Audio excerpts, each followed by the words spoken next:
Kinetic energy मतलब जो भी ऑब्जेक्ट मोशन में है, जो ऑब्जेक्ट मोशन में है उसको क्या बोलेंगे? Kinetic energy. जैसे मूविंग ट्रेन, मूविंग फैन, वो सब काइनेटिक एनर्जी है।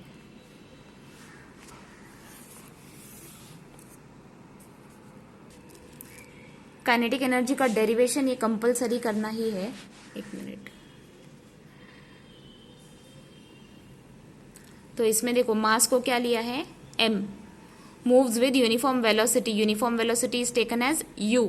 और डिस्प्लेसमेंट को क्या लिया है यहाँ पर? s।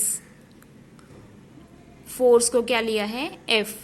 तो वर्क का फॉर्मूला क्या होता है? Work is F into S. तो पहले वो लिखो, वर्क का formula force into displacement. Due to force the velocity changes. हम जितना फोर्स अप्लाई करेंगे वेलोसिटी चेंज होगा एंड एक्सेलरेशन भी प्रोड्यूस होगा। एक्सेलरेशन मतलब क्या? एक्सेलरेशन मतलब चेंज इन वेलोसिटी। ये फॉर्मूला भी लास्ट टाइम किया था, ये आई होप याद है। V square minus U square is equal to 2as। तो इसमें से फॉर एग्जाम्पल ये s यहीं पर रहेगा, ठीक है, इज इक्वल टू के राइट में है ना s, ये यहीं पर रखो। तो 2a यहाँ पर क्या है? मल्टीप्लाई, मतलब यहाँ पर आके वो डिवाइड होगा। तो we can say s is equal to V square minus U square, और ये 2a इसको नीचे लाओ। तो ये देखो s is equal to V square minus U square upon 2a।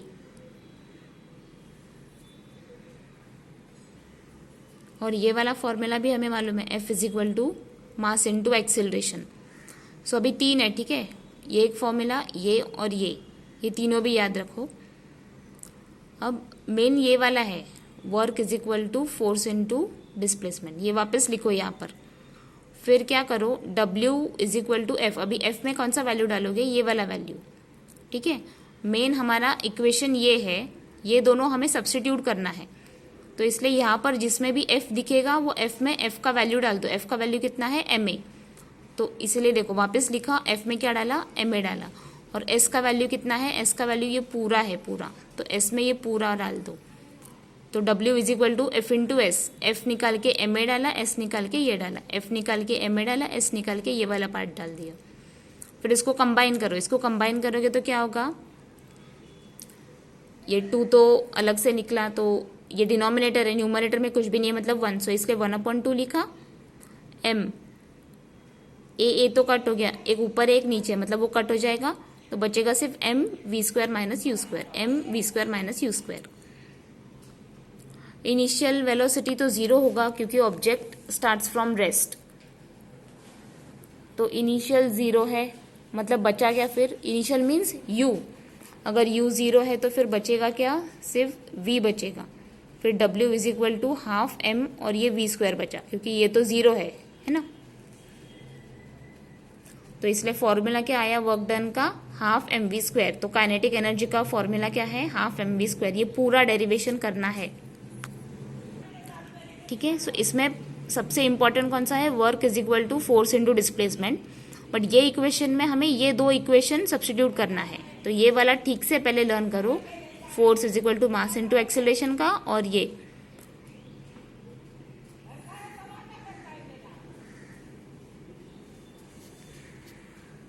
Potential energy, मतलब जो भी एनर्जी स्टोर्ड होता है ना, वो स्टोर्ड एनर्जी को बोलते हैं potential energy.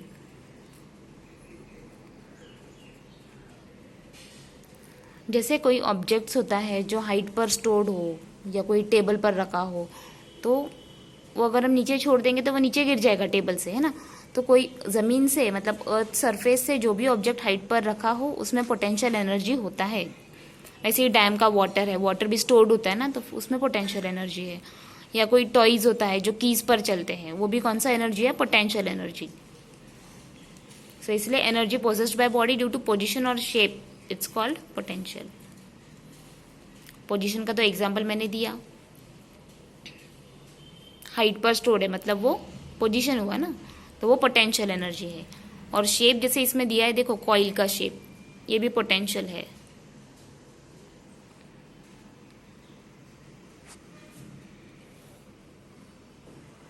Gravitational potential energy का डेफिनेशन भी लर्न करो। ग्रेविटेशनल पोटेंशियल मतलब ग्रेविटी के अगेंस्ट हमने वो ऑब्जेक्ट रेस्ट किया है। जैसे तुम लोग ने हाथ में अगर बॉल लिया, उसको ऊपर थ्रो किया, मतलब अगेंस्ट द ग्रेविटी है ना, तो फिर वो कौन सा है? Gravitational potential energy. Potential energy का डेरिवेशन इजी है। Work is equal to force into displacement होता है ना। और फोर्स का फॉर्मूला हमें मालूम है। फोर्स का फॉर्मूला हमने पीछे क्या देखा था? F is equal to M A, ये वाला देखा था ना, F is equal to M A. ये काइनेटिक एनर्जी का डेरिवेशन में देखा था, तो वही यहाँ पर भी लिखा है देखो, लेकिन सिर्फ एम ए के बदले में हम एम जी लेंगे, ठीक है, क्योंकि यहाँ पर ग्रेविटी अप्लाई होगा ना, ग्रेविटेशनल फोर्स होगा इसीलिए। और डिस्प्लेसमेंट मतलब क्या होगा यहाँ पर? डिस्प्लेसमेंट मतलब हम लोग ने ऑब्जेक्ट ऊपर थ्रो किया है। सपोज ये बॉल है, तो इसको हमने ऊपर थ्रो किया है ना ज़मीन से, तो वो ये इतना क्या है? डिस्प्लेसमेंट। तो ये क्या होगा? हाइट। ज़मीन से लेके यहाँ तक सपोज वो बॉल थ्रो किया, तो ये क्या हुआ? हाइट। इसलिए डिस्प्लेसमेंट में क्या लिया है? h। तो फिर इसका फॉर्मूला क्या बनेगा? mgh। तो इसलिए पोटेंशियल एनर्जी का फॉर्मूला है mgh। ये बेसिक याद रखो, फोर्स इंटू डिस्प्लेसमेंट। फोर्स में हमने ma लेने के बदले में mg लिया है, और डिस्प्लेसमेंट कितना हुआ है? तो जितना हाइट ऊपर वो बॉल गया है उतना डिस्प्लेसमेंट है, इसलिए वो हाइट लिया है, h लिया है। Next, law of conservation of energy बहुत इंपॉर्टेंट है, ये लर्न करना पड़ेगा। Energy can neither be created nor be destroyed. Energy create भी नहीं होता है, डिस्ट्रॉय भी नहीं होता है, वो ट्रांसफॉर्म हो सकता है, कोई अलग फॉर्म में वो ट्रांसफॉर्म होगा, लेकिन डिस्ट्रॉय या क्रिएट नहीं होता है। इसका बेस्ट एग्जांपल ये दिया है, देखो सपोज ये बिल्डिंग है, ये हाइट पर इधर हमने बॉल रखा है, तो ये बॉल हाइट पर है, मतलब इसमें कौन सा एनर्जी स्टोर्ड है? इसका पोजीशन ऊपर है ना, ग्राउंड से ऊपर है, मतलब इसमें पोटेंशियल एनर्जी स्टोर्ड है। काइनेटिक है क्या? नहीं, क्योंकि ये बॉल यहाँ पर रेस्ट पर है। काइनेटिक मतलब क्या? मूविंग नहीं है ये, तो इसलिए काइनेटिक जीरो है, लेकिन पोटेंशियल है। सो पोटेंशियल का फॉर्मूला लिख दिया है देखो, mgh। लेकिन जब ये बॉल यहाँ से हम नीचे गिरा देंगे तो क्या हो जाएगा? यहाँ से वो गिरेगा मतलब वो मोशन में आएगा, मतलब उसमें काइनेटिक एनर्जी भी होगा, है ना।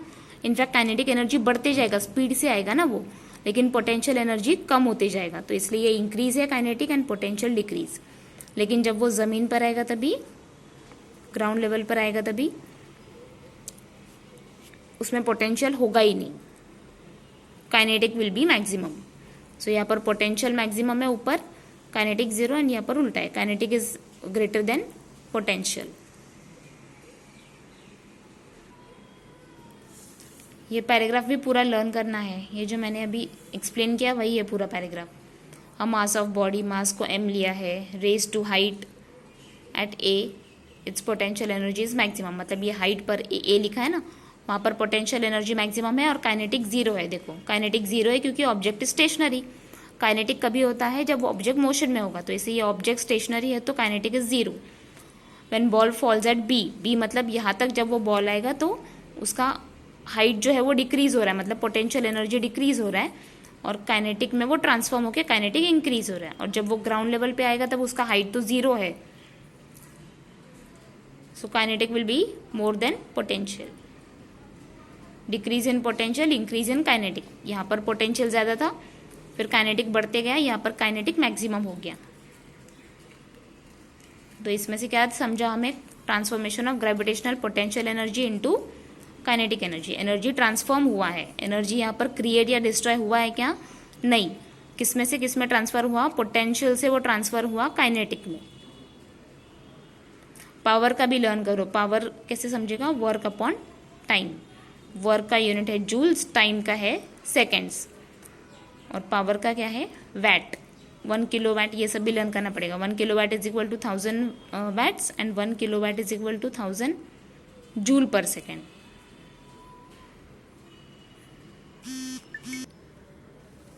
इसका सम्स भी सॉल्व करो, सम्स भी इजी है। फॉर एग्जाम्पल यहाँ पर फोर्स भी दिया है, डिस्प्लेसमेंट भी दिया है, वर्क फाइंड करना है, तो इजीली फाइंड कर सकते हैं ना। वर्क का फॉर्मूला क्या है? Force into displacement. Force into displacement करोगे तो वर्क आ जाएगा, न्यूटन मीटर या फिर जूल्स लिखो। क्वेश्चन आंसर्स भी करना है। डेफिनेशन भी करना है। फिफ्थ क्वेश्चन पढ़ो ठीक से। फिफ्थ क्वेश्चन में फोर्स दिया है 140 न्यूटन का और टाइम भी दिया है कितना 15 नहीं टाइम नहीं, the field been flowed is, अच्छा डिस्टेंस दिया है 15 मीटर का। How much work is done, work find करना है, मतलब फोर्स इनटू डिस्प्लेसमेंट। ये भी इजी है, दोनों भी यूनिट्स दिया है, दोनों को मल्टीप्लाई करोगे फोर्स एंड डिस्प्लेसमेंट का तो वर्क मिलेगा। फिर ये सब भी लर्न करना है। ये काइनेटिक एनर्जी का सम है, इसमें देखो नहीं 8th वाला मत करो। पावर करना है, 1 वैट ऑफ पावर, ये सब करना है आगे।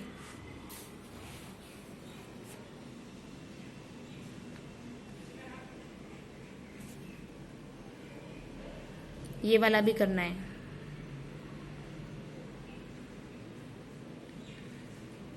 सुमा is swimming in pond. Swimming में क्या होता है, फोर्स जहाँ पर लगता है उस डायरेक्शन में डिस्प्लेसमेंट होता है क्या, नहीं अपोजिट होता है ना वो, तो वो लिखना है। वर्क डन कैसे है, यहाँ पर नेगेटिव होगा।